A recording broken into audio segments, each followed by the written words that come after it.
Hello friends, Clage back with another Punishing Grey Raven guide today, and I've got a little bit of free time here, so I figure let's go ahead and knock out another one of these elemental effect guides. So to that end, today we are going to be talking about the Darkflow team. Just like my other elemental effect guides, I'm going to be going over the team composition, what their memory and weapon builds look like, resonances, and of course, how to actually play the team, how to utilize the elemental effect, and I'll have some sample rotations for different levels of investment. Darkflow is thankfully probably the most straightforward and the most simple of the elemental effects to work with. It doesn't operate on a set timer where you have a limited window to utilize it, and how it's built and expended is very, very straightforward and very easy to grasp. So, this is going to be a little bit easier on the brain than the last few elemental effect guides because a lot of the stuff is similar regardless of your level investment.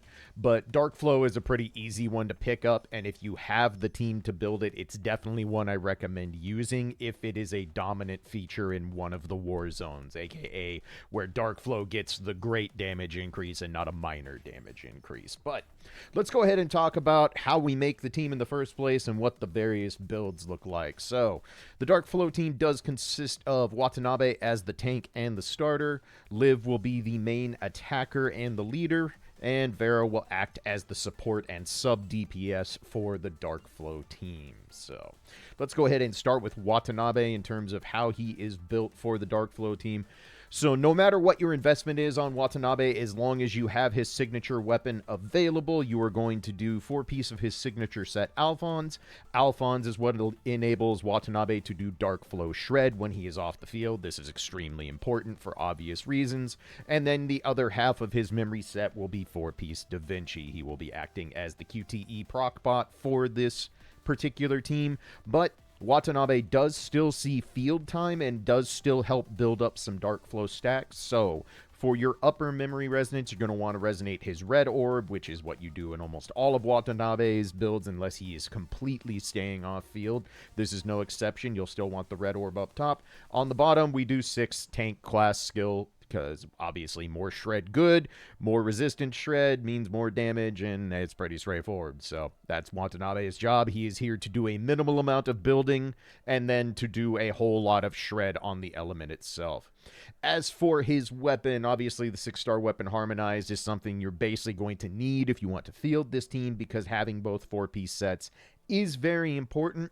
As for weapon resonances, domain deconstruction is the only one I strongly recommend you have under all circumstances, just because domain deconstruction is an incredible resonance on your tank. If you have extra rezos to spare, you can add in some damage resonances like matrix liking and incandescence. Deadline timing is never a requirement for Watanabe anymore. Thanks to his leap, he is much more orb efficient. The only world where you would ever need deadline timing is if you are running a build where you have an incredibly well invested Watanabe, but your Vera is, say, like double S without her signature weapon. Then you might consider running Watanabe and doing multiple ult rotations with him instead. I do not recommend doing that, as that's going to kind of throw off the entire balance of the Darkflow team, and you're probably just going to have better luck using whatever the alternate element is for that week in Warzone. But it is an option if you have that particular quirk in your investment levels. But otherwise, DLT not required for Watanabe. Lastly, for the Cub, you don't need Watanabe's actual Cub for this. He's not there to do a ton of damage. He is there to build stacks and do shred. So having Lingya on to pass on some blue orbs to Vera is a very helpful thing to have. Highly recommended you use Lingya when you are using the Darkflow team. Next, let's talk about Vera. Vera has the most variety in her potential builds depending on your investment. If you are going to be a budget player, so your Vera is double S in that range, you're going to want to go with her 4-piece signature set Hervor. Hervor helps with her orb economy and also adds to the Darkflow damage. We'll also want 2-piece Kadi to make sure that Vera can signature whenever we need it. And lastly, we're going to do 2-piece Einstein to cover. I have this backwards. That's whenever. Oh, I know why, because I haven't switched her weapon resonance. That's weapon harmony. There we go. Live recording. Anyway, you'll want two-piece Einstein instead of two-piece Guinevere. If you can only do one set for the two-piece in terms of either Einstein or Guinevere, then Einstein is going to perform better, so you will want two-piece Einstein either harmonized or on the bottom row, whichever makes sense for you. But this will be the more budget setup of the options available. As for the resonances, I don't have mine resonated because I will never use this set because there's just no reason to use Hervor once Vera hits triple S and above. But you would resonate 15 attack up top, doesn't matter what kind, and on the bottom you will want to do purely class skill. Ignore these Cotties, they are part of my other set. But you would do 6 class skill on the bottom if you are using this budget set. So 4 Hervor, 2 Cotty, 2 Einstein, so ignore me. I forgot to swap those out. But I also don't want to use a bunch of harmonization materials just to show you what the memory build looks like. I think you can get the idea of plugging things together. So that will be your budget Darkflow memory set. If you have a well-invested Vera, you will swap over to a 4 Guinevere, 2 Einstein, 2 Cotty build. This is going to be recommended at triple S and above. For double S3 Vera, I have seen both builds recommended. I do not know which one actually performs better because I have no way to use a double S3 Vera currently. So you may have to experiment a little bit on which of these two builds works better for your Vera if you happen to have her at double S3. But either of them should serve the purpose. You're just going to have to do some testing to see what's more optimal.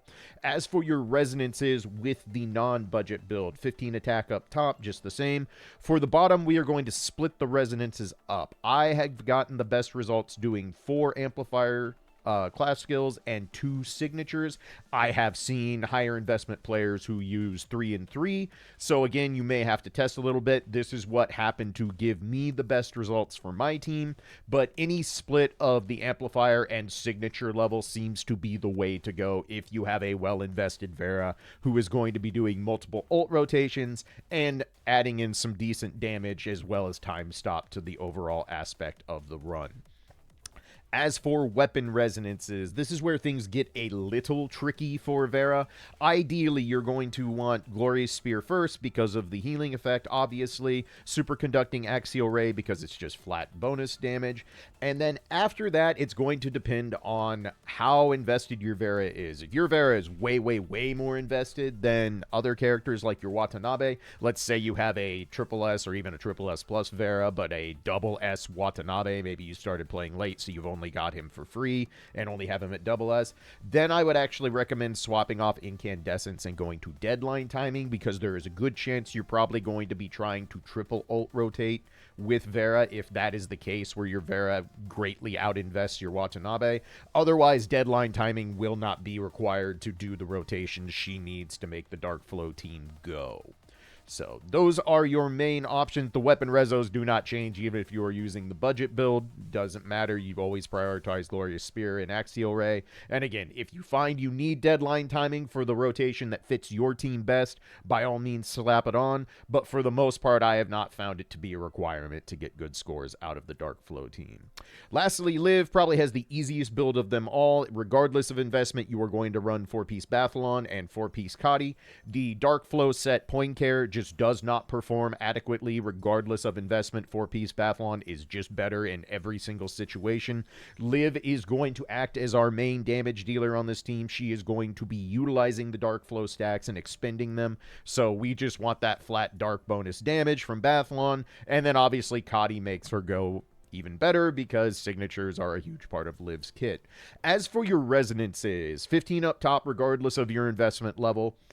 For the bottom resonance, I have gotten better returns by doing 6 signature as a triple S player. I have seen higher investment players like triple S plus players go with 6 core passive. This is another one you're going to have to test. If your Liv is lower investment, if she is double S3 or below, I would consider trying core passive over the signature, especially if you're at double S, as the core passive is going to do a lot of the damage while the Darkflow is active, and at lower investment, you're not going to be getting all of the extra bonus damage out of her signatures, so you will probably see better mileage with core passive on the bottom if you are at double S, and most likely if you're a double S3, I could not get a confirm one way or the other on that. double S3 is kind of the weird spot where it's so hard to find people who actually just sit at double S3 and then really do the math to figure out what excels the best. So in general, it's another one of those you might have to test a little bit, but it's either going to be core passive or signature no matter what. But if you're double S, I recommend just going straight to core passive. Triple or double S3 and above, that's where you might have to do a little testing on your own to see what fits your team better overall. As for Liv's weapon resonances, so pretty straightforward on these. You're going to prioritize damage aspects for Liv, so Glorious Afterglow, followed by Matrix Lightning, followed by Incandescence. You do not need deadline timing to do Liv's rotations for the Darkflow team, unless you are getting ultra sweaty and using the SP delay technique. I am not going to be teaching any rotations or any aspect of the SP delay technique for this video. It is very finicky. It makes the runs infinitely more difficult, and the returns are not that amazing in my experience. So unless you are going to be attempting the extra sweaty stuff, you don't need deadline timing. And frankly, if you're intending on playing the extra sweaty route, you're probably not watching my guides anyway. So but yes, the Liv will not need DLT for the rotations I'm going to show you. So again, prioritize damage resonances for her, and she will use her standard cub just like always because of all the bonuses it gives to her ult and such. So that is the build for the Darkflow team. It is pretty straightforward. It is a very, very upfront and to-the-point style elemental effect team. Watanabe does the shredding, helps build stacks. Vera acts as the sub DPS, getting a lot of time stop and rapidly building stacks of Darkflow. And then Liv comes on to expend the stacks of Darkflow, do the big damage, and that's it. That's the entire aspect of how the team runs, regardless of how you are invested. So, with the builds out of the way, let's go ahead, hop in training mode, and I will start teaching you how the Darkflow effect works, how we utilize it, and what each character can do to maximize the rotations I'll have for you. Alright, so let's go over how the Darkflow effect actually works, and then we'll start going through each character's individual aspect of utilizing the effect and how we build all this into something that eventually becomes a rotation. So, Darkflow is very, very straightforward. It is quite the simple mechanic. What it basically boils down to is various characters use certain modes, basically all in their ultimate modes, to build stacks of Darkflow. Just like the other elemental effects, you build up a, quote, reserve. For Ultima Slash, it's Sharp Reserve, and the other mechanics that have reserve in them. For every 200 Darkflow reserve you build, you will get 1 stack of Darkflow, and this can stack up to a maximum of 15. And the general idea of how Darkflow works is, for the most part, you can only build it by going into modes where characters activate Darkflow. This is a very straightforward thing to do with Watanabe and Vera. All they have to do to enter their Darkflow modes is to hold down their first ultimate as opposed to tapping it. That's it. If you do that, you automatically go into the Darkflow mode and you can start building stacks. So let's show how we do this. For Watanabe, it's very simple. First things first, we got to get in ult mode. So a 3-ping into holding down the ultimate gets us in. Now, Watanabe builds stacks by using his Blaze Orbs. The easiest way to get his Blaze Orbs is the exact same way you do for the Fire team, which is to go into ult mode, hold dodge, and then hit basic to activate the instant proc, and then just spam your Blaze Orbs. As you can see, I spent 3 Blaze Orbs. We have now built 3 stacks of Darkflow. Darkflow activates automatically as soon as you build a single stack. Once you have built up 200 Darkflow reserve, the effect is now active. And how Darkflow works is that once it is active, it starts doing a damage over time effect to enemies within range. And this increases at various thresholds of stacks. In addition to doing this area of effect damage when you are close to the enemy, this will also cause a burst of damage to happen when these thresholds are met. And the thresholds happen at the first stack, the third stack, the 6th stack, the 10th stack, and lastly, the 15th stack for maximum Darkflow stacks. Each threshold you cross, the damage over time is going to get higher. The area of effect for the damage over time is going to get wider, so you'll be able to have this pan out to even more enemies in a further range, the higher amount of stacks you have. And once those thresholds happen, you get a burst of Darkflow damage that just happens innately. Think of it as just like a bomb going off every time you hit one of the thresholds on stacks. You don't have to think about this. You don't particularly have to count stacks or anything like that. If you're doing the rotations and utilizing the character's Darkflow mechanics properly, this just kind of happens organically. But I still think it's very important to show you how we build up the stacks and how they work and why they do what they do.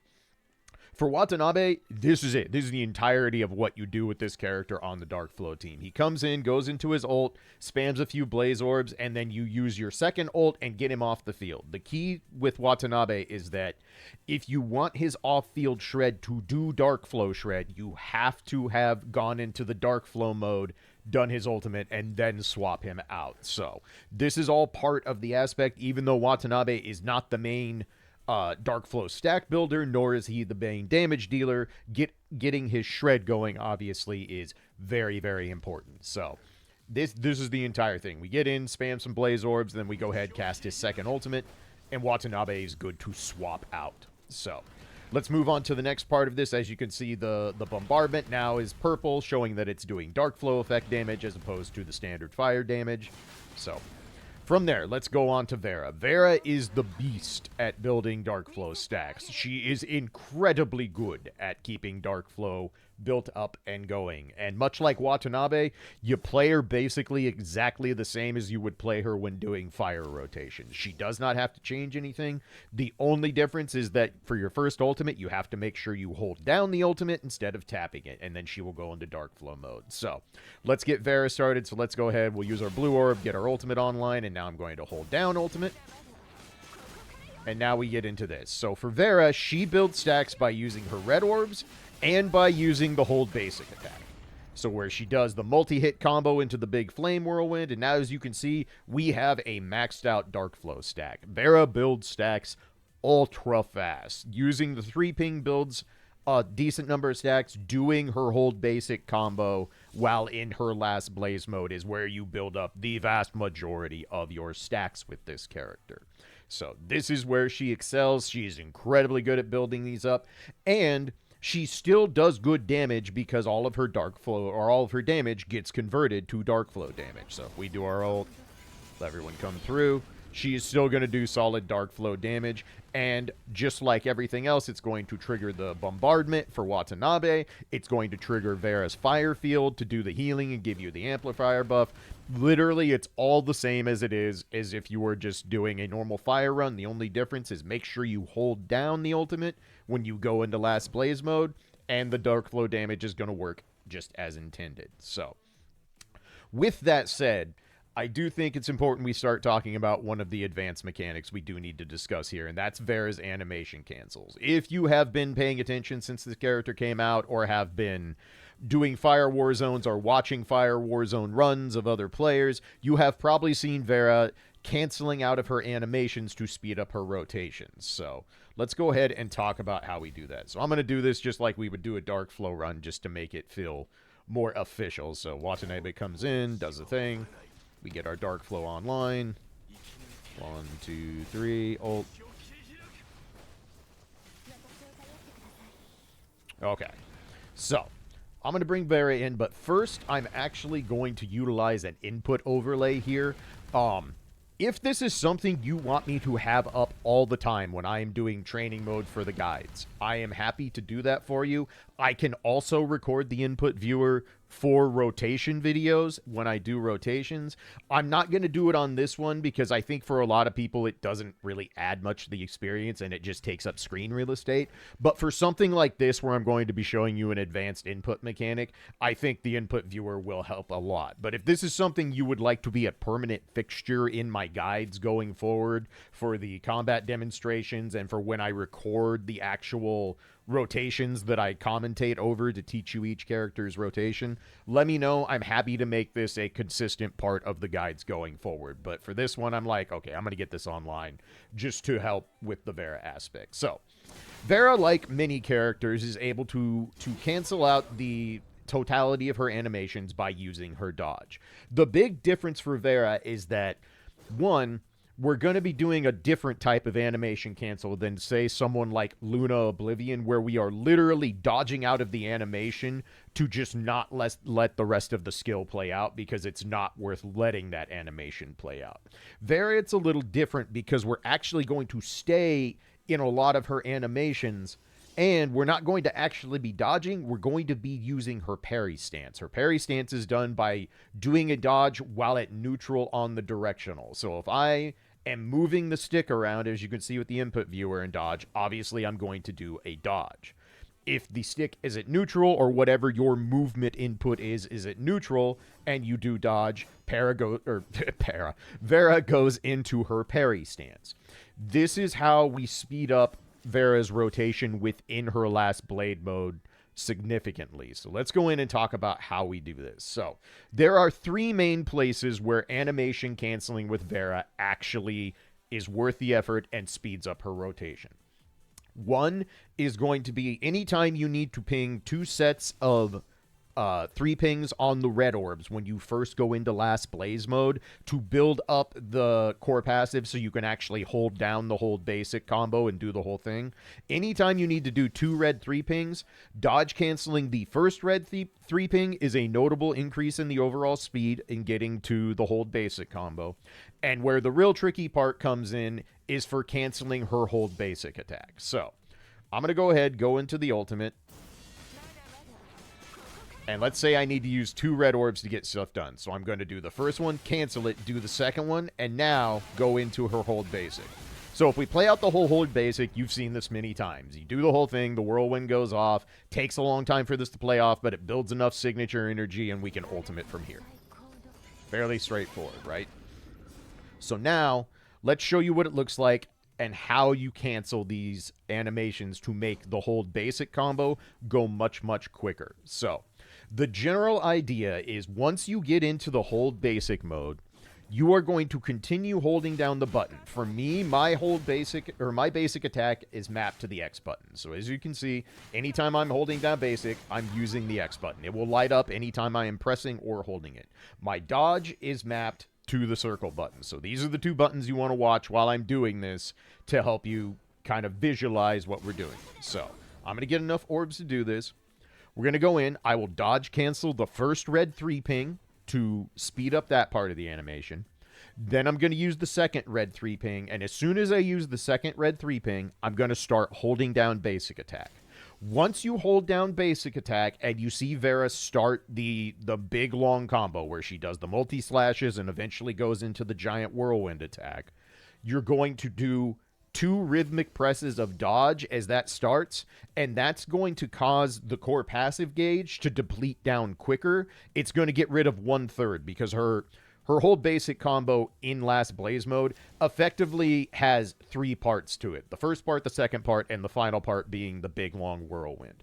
The idea is that we're going to cancel the first 2 parts of that combo to get to the whirlwind quicker. This speeds up all the animations, and we can ult quicker and get back out of last blaze mode. This is important for Vera because you will want to do multi-ult rotations, and depending on the investment of your other characters, you may actually be doing 3 ultimates by going into last blaze mode one more time before you swap Vera off the field. And the only way you're ever going to fit those in is by learning these animation cancels. So watch the input viewer. I'm going to have to do this live. There's a good chance I mess it up and we have to re-record it, but that's part of doing this. So we go in. I'm going to do red 3 ping dodge, red 3 ping, and now I'm going to do dodge dodge. See how fast that was? Very, very straightforward, very, very simple. The secret to making this work is 2 main things. One, Don't ever stop holding down the basic attack. You do not release the basic attack and then tap dodge. You need to continue holding down the basic attack so that the combo never actually stops. If you release the basic combo, what's going to happen is very likely Vera is going to stop mid-combo because it doesn't read you as holding the basic button anymore, and then she's going to have to restart. And that's not going to do anything. That's going to slow down the process, if anything. So, doing that, and then as soon as you see her start the combo, you basically are going to do 2 dodges. And I'm going to give you the rhythm over here without anything going on so you can kind of hear it. But this is what your dodges should mostly sound like. You should go into hold basic, and then you should go. It should be about that timing. If you do it correct, you get rid of both of the first 2 parts of the combo part of the core passive gauge, go straight to the whirlwind, and it speeds up everything significantly, as you saw. So let's go through this again with the input viewer on so you can kind of watch and see how I do this. It is entirely possible to do these dodges too early or to do them too quickly, and you will not get the desired cancels on the core passive gauge. This is one of those things you're going to have to practice and get a feel for. Once you have it into your muscle memory, it's very consistent. This is a very easy technique to do once you get the visual and audio cues for when you actually utilize it. So let's go through this one more time. I'm going to just go straight to Vera because we don't need Watanabe to start the Darkflow aspect by himself. So Vera comes in. You go in, hold down ultimate to go into last blaze mode. Cancel this, and then 2 more dodges. And we're good. That simple. Let's do it one more time. Red 3 ping, cancel, red 3 ping, hold, dodge, dodge. That's it. That is dodge canceling with Vera. If you have not done it yet, if you have not practiced it, it is absolutely worth learning. It will make your Fire and Darkflow Warzones exceedingly better, by orders of magnitude better. It is absolutely worth learning this, and you don't need anything special to do it. You don't need to have any particular investment. It doesn't matter what kind of Vera you're using. You can utilize dodge cancels to speed up her rotation. So that's the gist for Vera with Darkflow. It's very straightforward. You go in, you do her normal rotations, you build up the Darkflow stacks. We passed off to Liv with a set of full stacks, which is exactly what we want to do every time. So let's go through this piece by piece again, just for fun. So Watanabe gets us started. Spam some Blaze Orbs. And then from here, we're going to let Vera build up the rest stacks. So Vera comes in. We hold down ultimate. Go into last Blaze mode. Do our dodge cancels. Now, one thing I'm going to show you before we finish here. What you'll notice is that right now we have 12 total Darkflow stacks after doing 1 rotation with Vera. Something important to note about the dodge cancels. They will actually cause you to build less stacks because they do cancel out the parts of the animation that actually help build the Darkflow stacks. So, just for reference, if we do this time and I just let the entire animation play out, I don't dodge cancel anything for Vera. Let's see how many stacks we end up at. We ended up with 12 with the dodge cancels. So Watanabe gets us started. We have 3 stacks going into Vera. So this time, I'm not going to dodge cancel anything. I'm just going to use my red orb. I'm going to hold basic. Not going to cancel any of these. Let the entire animation play out. Cast our ult. And now you'll see we have a full 15. We are maxed out. This does not particularly matter if you are using any kind of investment where Vera can utilize a double ult rotation. You will basically always do 2 full ult rotations with Vera. The only time I can ever think of this situation being a problem, where this will actually matter in the long run, is if you are running a very, very low investment Vera. Let's say your Vera is just double S, no signature weapon, no resonances, super low investment, but your Watanabe is triple S with his signature and 3 rezos, or triple S plus because he's a voucher character and you can get him there for free if you're diligent enough. If you are operating in that situation, then it might be worth just doing a single rotation with Vera and just holding down the button to get the maximum stacks and get it done quicker, because she's not going to be doing any damage. But even then, you're losing out on the time stop that she gets from doing multi-ult rotations. But that is the one and only time where you might find yourself wanting to just do the full combo and get the maximum stacks that way.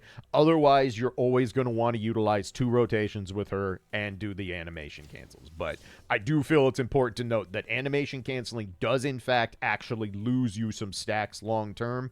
But if you're doing 2 ult rotations, it won't matter. You will always swap Vera off the field with a full 15, no matter what happens. So now that Vera has gone through her part, we have a full stack set and ready to go. Let's talk about how Liv works with the Darkflow mechanic. So Liv is actually super easy to utilize in this. She requires little to no effort to utilize, because how Liv works is there's no specific brute force way to make her go into Darkflow mode. How you get Liv to utilize Darkflow is activating her first ultimate with 10 or more stacks active. If you do not have 10 stacks active when Liv goes into her ult mode, she will not do Darkflow damage. It will not swap her over to her Darkflow mode, and she will just do regular lightning damage instead. So if you're utilizing the team properly, you're always going to walk in with Liv having 15 and being ready to go.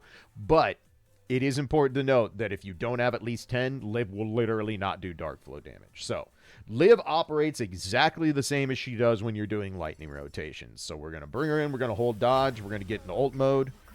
And for Liv, all we're going to do is do full ultimate. So tap your matrix ping, spend all the white orbs, get the ultimate online. And before I cast the ultimate, I want to note that, as you can see, going into ultimate mode expelled 10 of the Darkflow stacks. That's basically how it works. Liv consumes 10 Darkflow stacks to cause the rest of her damage to go into the Darkflow element until she's swapped off the field. So she will stay in Darkflow for the rest of the time she is on the field, but you have to have that 10 to get her into it. So let's go ahead, cast the full ultimate.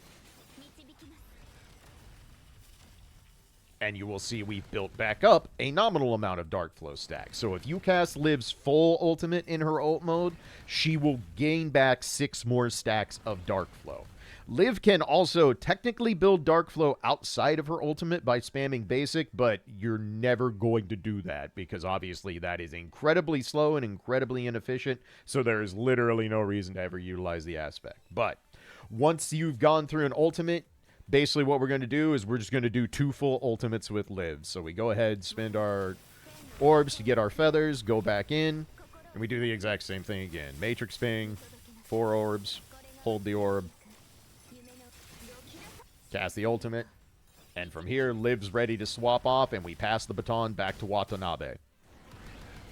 That's basically it. That's the entire Darkflow team. That is literally all you have to do to make the Darkflow team function.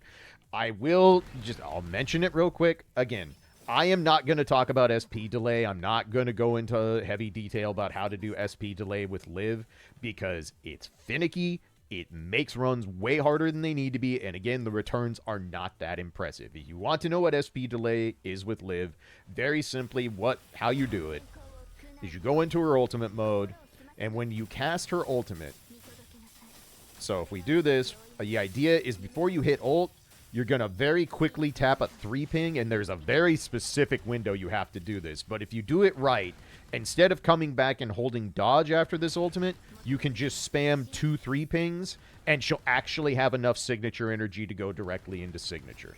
The timing is strict. It is very strict. You basically have to do it almost exactly the same time as the ultimate goes off. I am fairly convinced this is a bug. I do not think this is an intended mechanic. I don't think anything about it is supposed to work the way it does. So that's why I'm not going to bother teaching it, nor am I going to bother adding it into rotations because, again, one, it only matters if you're trying to be extra sweaty in Legend Warzone, and there's a chance it gets patched out at some point because it is almost certainly a bug and not an intended interaction of how Liv's ultimate works. But if you want to look up how to do it and what it does, feel free. There's a few different guides out there that talk about SP delay. But for my salt, it is not worth practicing. It is not worth the finicky nature it takes to get done. Again, if you are trying to be a, top 20 player on the entire server, okay, go ahead and learn about SP delay. But for the vast majority of you who are just playing either at free to play levels or low spending levels, SP delay is not important to you. You do not need to learn it, and I'm not going to take up a whole chunk of a guide trying to teach you the ins and outs of it because it's just not worth it. But just want to acknowledge it before someone comes in the comments and be like, why didn't you talk about SP delay? Because it's not necessary. That's why. Again, this is why I don't like doing a bunch of Warzone content, because you just can't avoid people coming in and telling you how you missed out on a tiny bit more damage because your optimizations are off. And I don't care. I'm trying to teach people how to do elemental effects and have a base team to work with. We are not worrying about trying to hit Dowlong runs on Billy here, okay? Okay. Now that disclaimer's out of the way, let's actually go look at the rotations so you can see how this works in practice. If you watched and paid attention during the combat demonstration and how Darkflow works, you pretty much know how these rotations are going to go, but there are some small nuances depending on your investment levels. So let's go into there, talk about those, and we will get the Darkflow team fully online. All right, so before I go over the rotations, I've come up with just a couple caveats, notes, and important bits of information here before we get into the details of how these work. Because this is a full team rotation guide and not just a single character rotation, there are way more variables than normal that can make minor alterations to your team have more optimal routing. For example, if your Watanabe is triple S or higher, you will get the passive where your swap-in cooldown is shortened by 3 seconds. And that opens up different options for how you approach your rotation. So these variables exist based on evolution rank, on how many weapon resonances you have, and various other factors in terms of your investment levels. But to keep this guide from ballooning into a 2-hour affair, and more importantly, so I don't have to record and edit together like a dozen different rotations, each with small minor variations based on the various character levels and their investment, I'm going to do a general rotation intended for lower investment teams, and then a second rotation that's intended for high investment teams. So for simplification on that, the lower investment rotation is going to work if the characters are at least double S with their signature weapons. Those are really the only requirements to make these things work for the lower base rotation. For the higher investment rotation,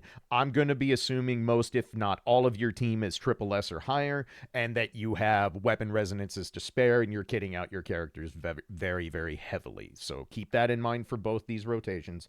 I'm also not going to be showing QTE timings for the rotations, because those will also drastically alter their timings depending on investment levels. If Vera is triple S, you get the passive where every time a character swaps off, the QTEs are reset. If she's not triple S, you don't have that passive. If Liv is triple S, you have to adjust your QTE timings to account for the time stop she gets on her full ultimate sequence. So experiment with your QTE timings, and if you're in doubt on where to use them, just save them for Vera and Liv's ultimates. That'll simplify the process enough, and you can hammer down what the most optimal use of your QTEs are as you get further along and kind of test out these routes. But if you don't see QTEs in the rotation notation, that's why, because there's just way too many variables for an entire team that can completely throw off that process. So with those caveats out of the way, I'm sure I'm still going to get comments about it because that's how Warzone and rotation material works, but I do my best to preemptively answer the questions that are inevitably going to come. So again, these are generic rotations. These are not meant to be, this is the absolute single most optimal thing you should do if every character is double S or triple S or whatnot. These are basically very strong baselines that if you just want to X copy, they're going to work and they will get you solid scores, but just note that there are almost certainly minor optimizations regardless of your investment level that you can be adding into what I'm about to teach you. So we're going to start with the lower investment rotation. A reminder for this, you're going to need Vera to either be running her 4-piece signature set Hervor as her memory build, or she's going to have deadline timing for her to be able to do consistent double ultimate rotations. So I'm going to operate under the idea that for lower investment, you don't have a bunch of spare weapon resonances, so you're going to be running the 4-piece Hervor, 2-piece Einstein, 2-piece Kadi setup. That is required. You will have to have 4 Hervor and 2 Kadi to make this work for double ultimate rotations. So if you don't have Vera's weapon harmonized right now, you can just do a single ult rotation with Vera instead, and you'll have to fill the downtime with Watanabe and Liv based on how your team's put together. But this rotation is operating under the idea that you either have deadline timing available or you'll be running the 4-piece Hervor and 2-piece Kadi setup for Vera's memory build. So with all that said, I did go ahead and record the input viewer for this, and once again, I'm doing this within the Warzone because, unfortunately, for super long rotations like this, eventually the training dummy dies, and oftentimes it dies way out and away from the center of the arena, so when the next one spawns, it's not close enough for the characters to connect with their attacks, which completely bricks rotations almost instantly. So I apologize for all the visual noise, but it was just easier to do this in Warzone to make sure I could get a constant, clean rotation with all the, aspects of it available to see without it bricking on us. So, but let's go ahead. We'll go through this piece by piece, and then just like all my other guides, I will do it in real time, annotate off to the side, and I'll probably find some way to do this so it doesn't impact the input overlay. I'll figure out how to do that. But anyway, let's talk about this rotation and how it works. So all of these are going to start the same. You will always start with Watanabe. So we go in, you immediately do a 3-ping. It does not matter which color, and immediately go into your hold ultimate. Reminder, Vera and Watanabe, anytime I say ultimate for their first ultimate, you're holding down the button, not tapping it, so that they go into their Darkflow modes. So we go in, we immediately do hold dodge into the basic attack to trigger the blaze mechanic. We spam off 3 blaze orbs, cast Wata's ult, and then he goes off field and now is set up to do all the tank shred, and his bombardment will go off every time we ult with another character. So Vera comes in. Vera's rotation can work. This rotation I'm about to show you will work for every single time Vera comes on the field. You can just do this ad nauseum and it will work every single time. Again, as long as you have either Hervor or deadline timing to support the orb economy needed for this double ult rotation. So Vera's going to come in and we're going to do 2 blue 3-pings in a row. If you want, you can do the hold basic attack and do the plunge. I think that's just slower, and I think it's easier to just have the orb economy to spam 2 blue 3-pings, but feel free to test with your own team. Maybe it's a bit smoother, easier for you to use the plunge attack to get yourself into ultimate mode. But regardless, 2 blue 3-pings, and then we go ahead, hold ultimate, so we go into our Darkflow mode. From here, you're going to need to do 2 red 3-pings, because if you're at lower investment, you're not going to have the passive where you have half of the last blaze bar filled up. Mine is because my Vera is triple S, so keep in mind that your core passive gauge is going to look different at lower investment. Just something to keep in mind.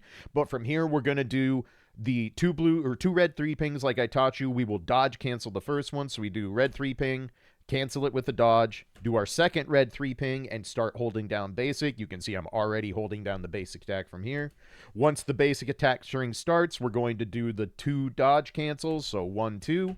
That skips forward the core passive gauge, and now we can let the rest of the animation play out. And as soon as it finishes, we tap ult, and we go back to base form. From here, very straightforward, 2 more blue 3-pings in a row.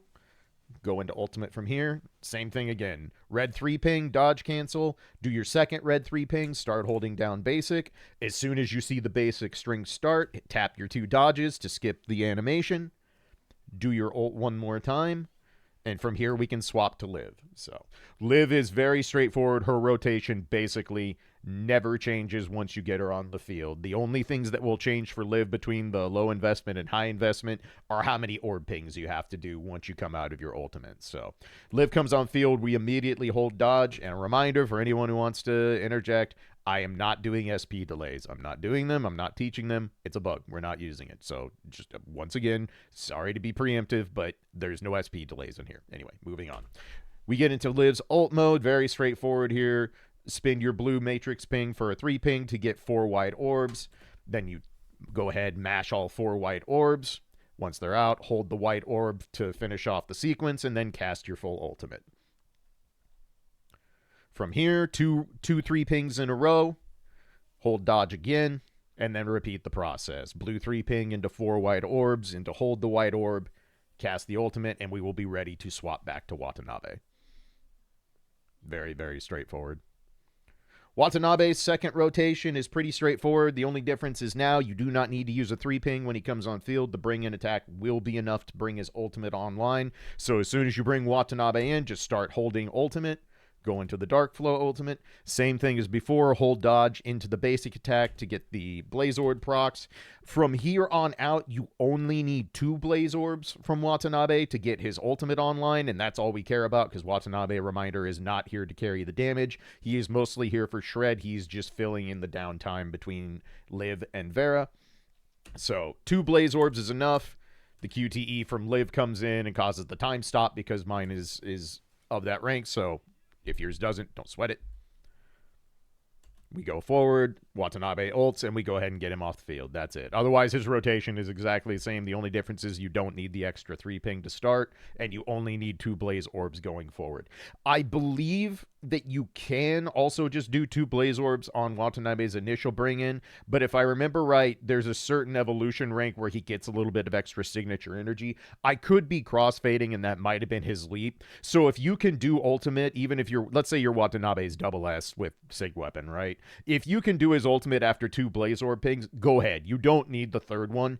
I'm just inputting the third one on the first rotation because I cannot remember if that is enough signature energy or not when you are at double S with just the signature weapon. So something to experiment, but the general rule of thumb is Watanabe, you're going to do 2 to 3 Blaze Orbs until ultimate's up and then immediately cast ultimate. You don't need to do extras. So after Watanabe leaves the field, Vera's going to come back in, do her exact same rotation a second time. I'll go ahead and let it play out, but it is no different. We go ahead, red 3-ping, dodge, red 3-ping again, hold basic, double dodge to skip the animation, and then 2 more blue 3-pings, hold ultimate again, repeat the red 3-ping dodge, red 3-ping, hold basic, dodge twice, ultimate, and then we swap to Liv. And the rotation just repeats from there. Let's not stop on a frame that flashbangs everyone. Good God. So that's the low investment rotation. Like I said, it's pretty straightforward. It's not super complicated to pick up. Again, there are going to be plenty of little optimizations and branching paths you can choose to operate on depending on what investment level your team is at. So just keep in mind, this is meant to be a guideline, not a guarantee for how to do the actual rotation to its absolute maximum. But if you want to follow this beat by beat and all your characters are sitting around double S with their weapons, this will hold you over just fine. You will get solid scores out of Warzone by doing this. So let's go ahead, go through it in real time. I will commentate over the actions. I will leave the input viewer up, and I'll put the annotations above the input viewer, and we'll go from there. So, lower investment Darkflow team rotation. Let's get at it. Watanabe 3-ping, hold ultimate. Hold dodge, basic attack, 3 Blaze Orbs, ult 2. Swap Vera in. 2 blue 3-pings, hold ultimate. Red 3-ping, dodge cancel. Red 3-ping, hold basic. 2 dodge cancels, ultimate. 2 blue 3-pings, hold ultimate. Red 3-ping, dodge cancel. Red 3-ping, hold basic. 2 dodge cancels, ultimate. Swap in Liv. Hold dodge. Blue 3-ping, 4 white orbs. Hold the white orb. Full ultimate.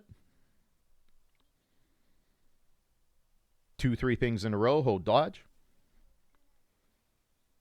Blue 3-ping, 4 white orbs. Ultimate. Swap in Watanabe. Hold ult immediately. Hold dodge basic, 2 Blaze Orbs. Ultimate. Swap in Vera. Repeat the rotation from there. There is your low investment baseline rotation for the Darkflow team. Again, experiment with little bits of optimization.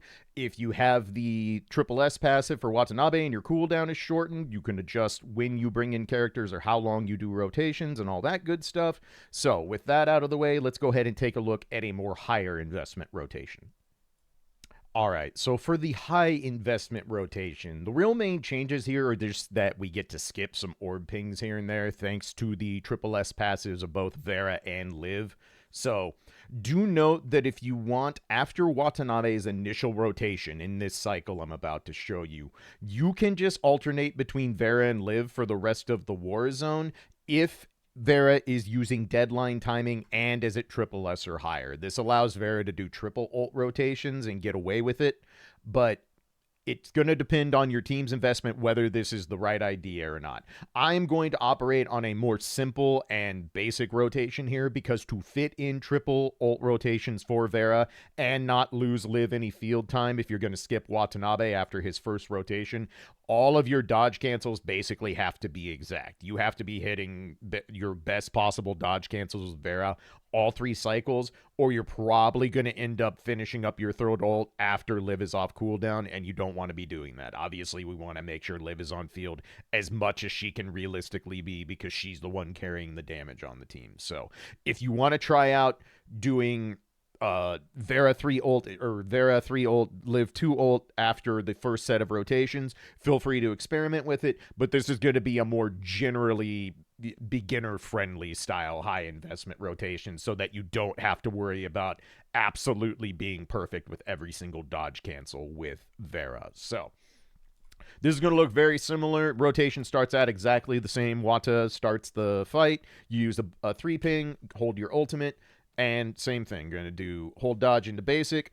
This time, since we're triple S, you do not need to do 3 blaze orbs to get things started. You can do it with just 2. And again, if you're doing the lower investment rotation and his ultimate's online after 2 blaze orbs, feel free to skip the 3rd. I just can't remember if that works that way or not because, well, I can't turn off the evolution passives for my Watanabe, so is what it is. But 2 to 3 blaze orbs, whatever it takes to get his ultimate online, and then ult immediately once it is. And then from here, we swap into Vera.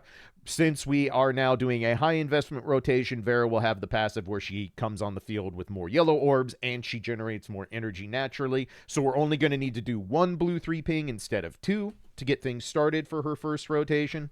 So blue 3 ping into the hold ultimate to go in the Darkflow mode.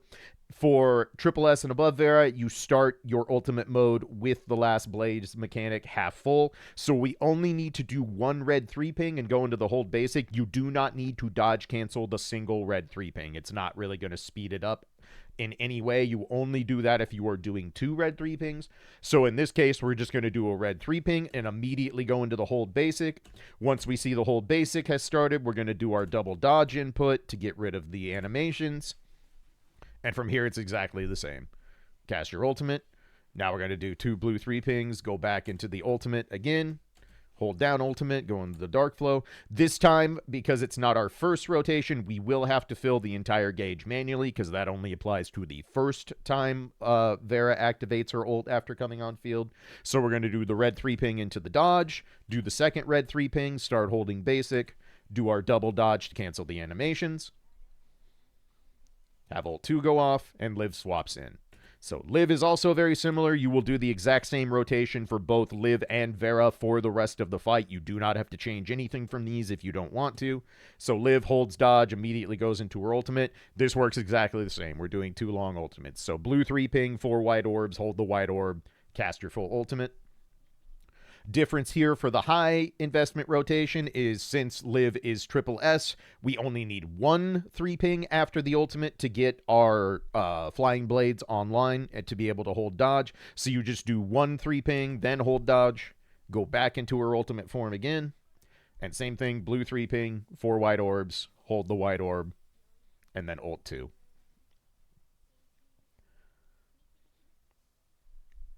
From here, we swap back to Watanabe. Same thing as the low investment rotation. Come in, ult immediately. Hold dodge into basic and do 2 blaze orbs. Fire off the ult. And then swap to Vera. Vera's rotation stays exactly the same, but just to show you, if your dodges are on point and you are operating ahead of schedule, you can fit in a third first ultimate with Vera. So I'm going to show you how that works. Rotation's exactly the same. Blue 3 ping, hold ultimate. Red 3 ping, hold basic, dodge, dodge, ultimate. Second rotation, 2 blue 3 pings, same thing. Hold ultimate. Red 3 ping, dodge, red 3 ping, hold basic, dodge, dodge, ultimate. And you will see as we ult, Liv is not quite back online. So as I come out of this ultimate, I'm going to do 2 blue 3 pings into the second, or into the first ultimate, and then I'm going to immediately swap Liv in once she is available. So if you are ahead of schedule, you get your first 2 ultimates in with Vera, and there's still some time before Liv swaps in. By all means, fit in that first ultimate, then swap to Liv. That's just going to be an extra bit of gravy damage, and it's an extra instance of time stop, so it can only help you. So that's the high investment rotations. So let's go ahead. We'll go through it. I'll do the annotations off to the side. We'll comment over the top. And again, if you want to experiment with only using Vera and Liv after the first rotation and doing a true full triple ultimate rotation with Vera, I got my best score doing that. But again, experiment with your team and your investments, see what works better for what you're working with. So Darkflow team, high investment general rotation. Let's rock. 3 ping, hold ultimate. Hold dodge, basic attack, 2 last blaze orbs. Blaze orbs, last blaze is Vera. Ult 2, swap to Vera. Blue 3 ping, hold ultimate. Red 3 ping, hold basic, dodge, dodge. Ult 2. 2 blue 3 pings, hold ultimate. Red 3 ping, dodge, red 3 ping, hold basic, dodge, dodge. Ult 2. Swap to Liv. Hold dodge, ultimate. Blue 3 ping, 4 white orbs. Hold white. Ultimate. Out of the ultimate, 1 3 ping into hold dodge. Ultimate. Blue 3 ping, 4 white orbs. Hold the white orb. Ult 2. Swap Watanabe in. Hold ult immediately. Hold dodge basic. 2 blaze orbs. Ultimate. From here, Vera swaps in. If you're ahead of schedule at the end of this rotation, fit in a third first ultimate into the rotation, swap to Liv, repeat for the rest of the run. That's it. There's your rotation. So depending on where your team's at, one of these 2 options or hybridizing the 2 options together based on who is what investment should give you a very strong baseline for the Darkflow team and should get your scores up to competitive levels with people of similar investment. Like I said, there's a billion variables that happen depending on how invested or not invested one of these characters is, and that's why these are generic rotations, not chiseled in stone rotations. So please keep that in mind. I know I'm still going to get some comments asking why I didn't do X, Y, or Z. The reason is I don't want to record 20 rotations because nobody needs to sit through minor variations for that long. And if I have to stare at the editing software, editing minor bits of text every single time, I'm going to lose my mind. And I don't have much of a mind left in the first place. So that covers the rotations. Let's put a bow on this guy and wrap it up and get out of here for the day. Alright friends, that's going to put a wrap on the Darkflow guide. As mentioned, I think this is the easiest of the elemental effects to pick up, and thankfully it's even somewhat budget friendly. As long as you can field these 3 characters at SS with their signature weapon, you can pretty much run a pretty solid Darkflow rotation and get good results in the Darkflow Warzones. It can still be done even if, say, Wata or Vera don't have their signature weapons, but at that point you might want to strongly consider operating on the other element that's available in the Warzone in that given week. But all in all, in terms of elemental effects, I think this is one of the more budget-friendly ones we've got at the moment, and thankfully it's also a pretty easy one to pilot. There's obviously a lot of minor optimizations and routing options and branching paths you can take with these rotations just due to how this team's constructed. But hopefully this guide helps you develop a baseline for your rotations that you can experiment with and kind of start finding those minor optimizations for what fits your personal investments and team builds the best. So in general, once you've got Vera's animation cancels down, this is a pretty comfortable team to take onto the field. And honestly, I think it's probably become one of, if not my favorite rotation to do in Warzone, just period. So if you have any questions, if anything didn't make sense, please don't hesitate to ask me for help down in the comments. If you want some build ideas, maybe you're in that middle ground where some of these units or all these units are like SS3 and it's not as easy to get concrete information on what the best builds and or rotations are, feel free to ask. I'm happy to give my input and try and help you out there. If you're a middling ground player with these characters at like S3 and you found what works best for you, let me know. I'm very interested in those builds just so I can be more complete with this guide. And of course, I am far from perfect. There's nothing in these guides that is meant to be chiseled in stone, like you're going to use it for as long as that team is meta. This is just me giving you the baseline so that you can score well in Warzone if you just want to X-copy what I've put on the table here, but ideally it's going to give you ideas on how to branch your own paths and how to optimize your own teams. So, as always, experiment a little bit, see what you find, and if you have questions, I'm always willing and happy to try and help y'all out down in the comments.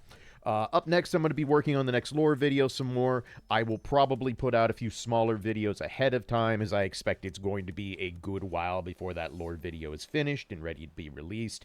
I haven't even started the scripting process yet, so we have a long, long ways to go before that one's going to see the light of day. And in addition, the month of January is pretty busy for me. I leave at the end of the month to go do Guilty Gear commentary at Frosty Faustings, which is something I do every single year. It is literally my favorite event of the year. It is something I take a lot of pride in, so if you want to see me live on a camera doing what I do best in terms of commentary for Guilty Gear, feel free to check that out. I'll have links and stuff for that once I know my commentary schedule and what streams I'll be commentating on. So if you want to watch that, I will definitely have that up and available later this month. But the real caveat with that is that Frosty Faustings is the last weekend of the month, and that means I'm going to be getting back in town from that literally the day before the next patch. So I'm going to have to hope and pray that we get test server access before I leave to go to that event so that I have time to do as much testing, research, and jotting down of notes and builds and stuff for the new character as I can, so that I can come back, take whatever I've got recorded, and edit it into the full guide and hopefully have that out when the patch launches the next day. So this one's going to be a bit of a crunch. I'm going to do my absolute best to have the next character's guide out right as the patch launches, just as my other guides are, but there may be some caveats with this one, just depending on how early I do or do not get test server access.